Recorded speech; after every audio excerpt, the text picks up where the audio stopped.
momento con ustedes. Ha sido una mañana para mí extraordinaria con dos amigos, magistrados formidables como son la doctora Ida Barreto y el doctor Vera Barreto, y Gustavo Subía, pero también el reclamo de justicia que hicieron Graciela Barrera y Sandra González y los compañeros que han sido víctimas de los ataques de la delincuencia, y también la intervención de la delegada del sindicato policial, Patricia Rodríguez, me han llevado a cambiar el tono de la presentación que yo iba a hacer y que había escrito para el día de hoy. Algo de eso voy a utilizar también, pero me parece importante reflexionar sobre lo que se ha dicho en la mañana. Los temas originarios eran cuáles son las relaciones entre teoría y práctica y cuáles son las opiniones que pudiera tener el suscrito respecto de la actualización de la legislación penal, tema en el cual se ha trabajado tan intensamente por los representantes de todos los partidos en este año que corre. Y hay mucho para decir al respecto. Tal vez no tenga la forma sistemática que correspondería a una cosa más académica, pero me parece que el tono que se le ha dado en la mañana de hoy a la discusión me puede permitir la licencia de hacerlo un poco más coloquial. Se habla de cómo legislar bien en materia penal. Y quiero tomar un ejemplo que planteó la señora Rodríguez hoy de mañana sobre el proyecto de presunción de legítima defensa por actuación de los funcionarios policiales. Yo entiendo la intención buena de esto, pero también me gustaría decir que a veces, sin pretender con eso ser grandilocuente, simplemente para usar un lugar común, el camino del infierno está empedrado de buenas intenciones. Porque esta es la manera en que no hay que legislar. Hay una discusión académica sobre cuál es la causa de justificación que ampara al funcionario policial. Hay una estricta, digamos, purista, que se puede sostener, y que es que el funcionario policial que actúa como funcionario policial como tal, está actuando en cumplimiento de la ley, por lo tanto rigen para él las normas de exoneración de su conducta, que tradicionalmente se entiende, o que la conducta que realiza el funcionario policial, un funcionario que abate a un criminal en cumplimiento de la ley, en uso de sus funciones, no comete delito de homicidio, es un acto atípico. Y la otra posición, que ha sido la más tradicional, pero que la conclusión es la misma, suele decir que en realidad ha cometido un acto típico, pero que está justificado, que está permitido, que hay una norma de permiso. Yo soy de los que entiende que esta es la causa de justificación, para mí causa de atipicidad. El funcionario que mata, pero no comete homicidio, como el soldado en guerra. El buen soldado es el que mata más enemigos, por lo tanto, el soldado en guerra tiene como función matar enemigos, diciéndolo en forma sencilla, ¿no? Enemigos en combate, dentro de las leyes de la guerra y todo lo demás, pero no se puede decir que el soldado asesina, que el soldado es un homicida. El soldado mata personas en cumplimiento de su misión, que es salvar la patria frente a la agresión de una nación extranjera que quiere someterla, hacerle perder su soberanía, etcétera, etcétera. Igual que el verdugo en los países que admiten la pena de muerte, es un funcionario público cuya función es matar gente, no cometer homicidio que le perdonamos. Esa es la discusión un poco académica que hay. Entonces, ¿por qué critico esto? Pues claro, yo digo, también el funcionario policial es una persona humana y como tal, carente frente a la carencia de autoridad, reasumiría frente al riesgo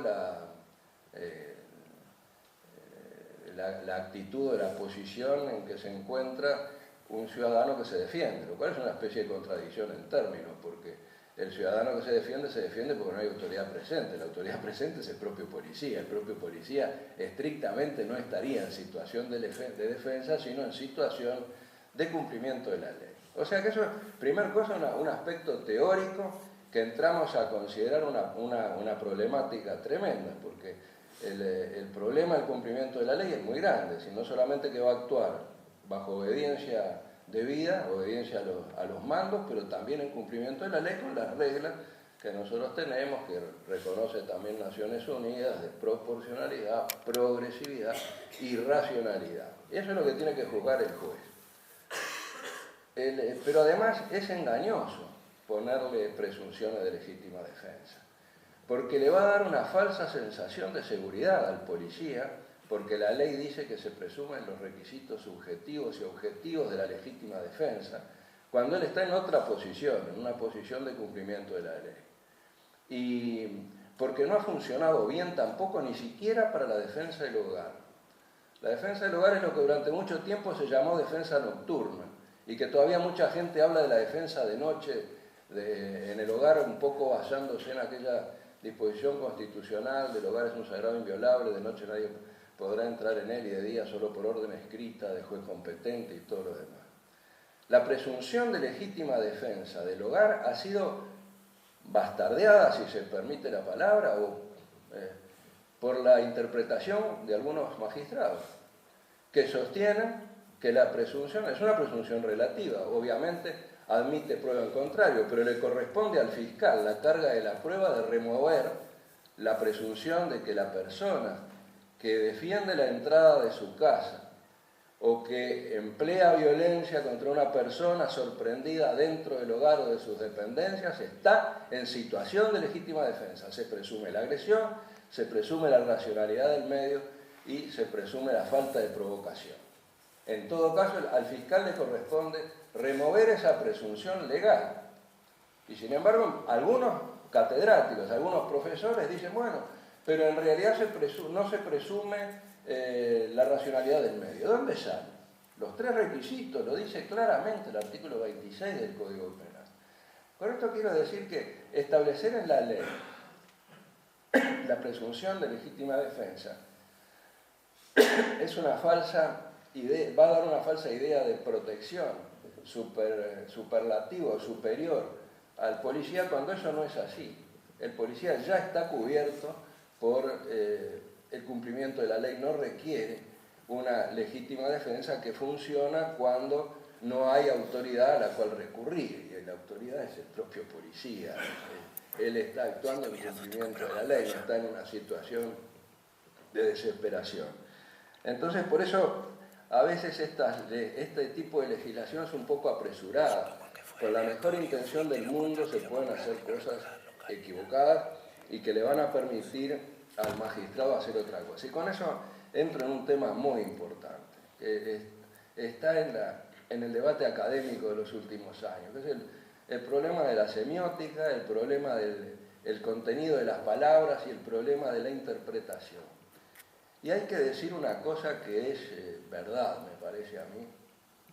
Nosotros decimos que los delitos son las conductas que el legislador ha previsto en la ley y que el tipo, es decir, los delitos son descriptivos. Lo que hace la ley es describir la conducta prohibida. Y el juez, en la interpretación más extrema, que se le atribuye normalmente a Montesquieu, que decía el juez es el esclavo de la ley, el juez es la boca de la ley, lo que tiene que hacer es aplicar la ley y no interpretarla. Eso no ha sido posible, no es posible, requiere una interpretación toda norma, pero nos hemos pasado, podríamos decir, hablando un poco coloquialmente, de revoluciones, al punto de que los intérpretes, los operadores del derecho, me refiero en general a los jueces, pero fiscales también, los propios defensores, en fin, todos los que tienen que ver con el tema, en realidad interpretan permanentemente. De manera que los delitos no es lo que dice el legislador que son los delitos, sino lo que los jueces dicen que son. Las conductas delictivas delictivas son delictivas porque el juez dice que lo que Juan hizo se adapta a lo que dice la ley. En el caso de la legítima defensa, para tener que similar el razonamiento, todos los tipos o todas las interpretaciones pasan por la cabeza de un hombre o de una mujer encargada de realizar el juzgamiento, son todas judiciales, digamos. Todos los tipos son judiciales y no legales. No basta la ley, sino que es la ley que interpreta. Y puede haber un intérprete que diga, policía que está amparado por una causa de justificación presunta, o como lo tenemos hoy, la persona que defiende la entrada de su casa tiene una presunción de legítima defensa, pero si viene un magistrado y me dice, pero la presunción no alcanza a la racionalidad de los medios, ya por un argumento teórico, más allá de la prueba que existe y más allá de la gestión que pueda realizar el fiscal, que debe realizar prueba positiva que acredite, más allá de una duda razonable, que realmente el individuo actuó en forma irracional. De manera que ese problema lo tenemos muy vigente y muy agravado por lo que ya separados totalmente del pensamiento ilustrado de Montesquieu, algunos están pensando en interpretaciones alternativas del derecho, y así lo dicen. Es decir, son magistrados que dicen, la ley dice tal cosa, la doctrina dice tal otra, pero en el uso de mi independencia técnica y de mi libertad de interpretación, yo voy a decir lo que a mí me parece justo. Y entonces, tal vez con razón, les aplique una norma jurídica simplemente porque por sí, ante sí, él decide que las cosas deben ser distintas que como lo ha establecido la ley. Eso tiene una relación bastante directa con el primero de los temas que nos habían propuesto para hablar, que era la relación la diferencia entre la práctica y los hechos. Estamos en una situación en que hay que tratar de que los hechos se compadezcan con los dichos y nos dejemos de muchas hipocresías, algunas de las cuales aparecían en la exposición del doctor Subía con toda claridad.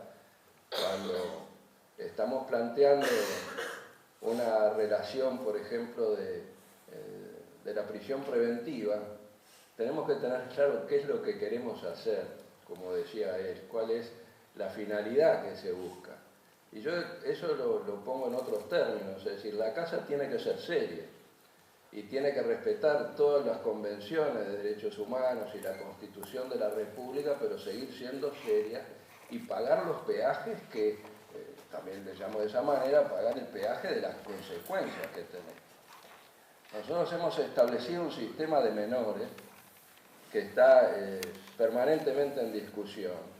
Y porque eso le falta, me parece a mí, en algunos temas, un poco de madurez a la sociedad. Cuando se decide una cosa hay que pagar los peajes. Si hemos dicho que los menores de 18 años son inimputables.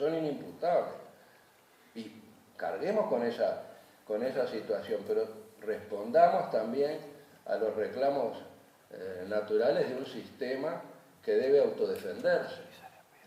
Un planteo como el que hacía la doctora Vera Barreto, que es el de la ley, naturalmente. El magistrado está atado a lo que le establece la ley. Un múltiple homicida, si está dentro de los guarismos o de los parámetros etarios que ella mencionó, no va a poder ser sancionado en el máximo con 5 años.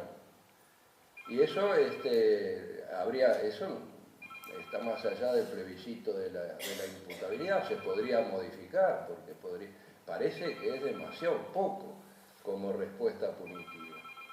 A mí me gustaría hacer un planteo de tipo criminológico. Yo no estoy en condiciones de hacer la investigación en este momento, pero la criminología lo que hace es plantear una hipótesis de trabajo y luego estudiar a ver si esa hipótesis se mantiene o no se mantiene y sacar conclusiones e ideas de lo que ocurre. Cuando yo ejercía el Ministerio Público, que lo hice durante 25 años, era frecuente, primero que se cumplía el criterio de la doble vía. Yo le quisiera preguntar al doctor Subía, los fiscales de hoy, ¿cuándo aplican medidas eliminativas de seguridad? ¿Se siguen aplicando o está muerto?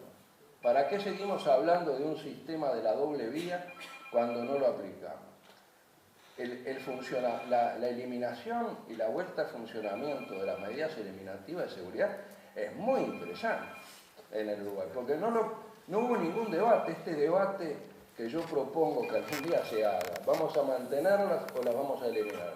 Aparentemente nadie quiere eliminarlas, están ahí. Sin embargo, en 1985 se eliminaron de un plumazo las medidas eliminativas de seguridad, que eran el bastión o la base ideológica del Código Penal de 1934 y Violeta Goyen. Al delito se responde con la pena, a la peligrosidad se responde con medidas. Por razones coyunturales lo eliminamos, lo volvimos a reimplantar en el 93 por el asunto del caso, lo voy a mencionar porque todo el mundo lo menciona, de Pablo Goncalves, una cosa absurda porque al único que no se le podían aplicar medidas eliminativas era Pablo Goncalves, porque no se pueden aplicar con retroactividad, y ahora tenemos un sistema que no se aplica. Las medidas eliminativas de seguridad, cuando yo le decía cuando yo era fiscal, era normal encontrar gente en la cárcel que no había salido nunca, ni en salidas transitorias, ni para nada, eventualmente al velorio de la madre lo habían dejado salir, además de las hospitalarias, pero no salía para trabajo, no salía para higiene sexual, no salía, estaba preso, porque estaba condenado, y podían estar 25 y hasta 30 años. Yo llegué a ver, por ejemplo, al asesino Gustavo Volpe a los 30 años, estuvo 30 años, efectivamente, por un solo homicidio, terrible, lo que fuera, que se hizo paradigmático también, modélico, etcétera, etcétera. Entonces, ¿qué sistema queremos? Eso tenía consecuencias. Ahora, el caso de Goncalves, seguimos, tiene a los 23 años salió. La hipótesis sería, ¿cuántas personas están recluidas por más de 20 años? La pena máxima en el Uruguay son 30. Hemos establecido la ley de la media pena. Con media pena tiene derecho a salir. La Corte prácticamente, la Suprema Corte de Justicia, está obligada a ponerlo en libertad con el cumplimiento de las dos terceras partes de la pena, que fue el caso que se descubrió. De manera que en 30 puede salir a los 15 y debe salir a los 20. O sea, estamos con una reducción muy grande, sin perjuicio de la libertad condicional, que tiene el efecto de impunidad. Entonces, en un país serio, la libertad condicional puede funcionar en cuanto funcionara realmente como espada de Damocles, porque eso puede tener una eficacia preventiva. A primarios, etcétera, le aplico una pena, no se la hago efectiva, salvo que vuelva a delinquir. Si vuelve a delinquir, lo primero que se hace es que cumpla la pena. Y vamos a eliminar por el código la prisión preventiva. La prisión preventiva no es una pena, no es un adelanto de la pena, es una mera medida cautelar para asegurar la presencia del individuo en juicio. En los casos en que por excepción, por la gravedad del crimen o por lo que fuera, riesgo de fuga, de alteración de los medios de prueba y demás, lo pongamos en prisión preventiva, el juicio debe producirse muy rápidamente, de inmediato. El derecho a ser juzgado en un plazo razonable o a ser puesto en libertad, lo dice el Pacto de San José de Costa Rica, la Convención Americana de Derechos Humanos. Pero entonces no los ponemos en prisión preventiva, pero cuando los condenamos, la pena se debe cumplir. Efectivamente, si son 2 años, 2 años, si son 3 años, 3 años. Porque la casa tiene que ser seria y hay que pagar los peajes que el sistema exige.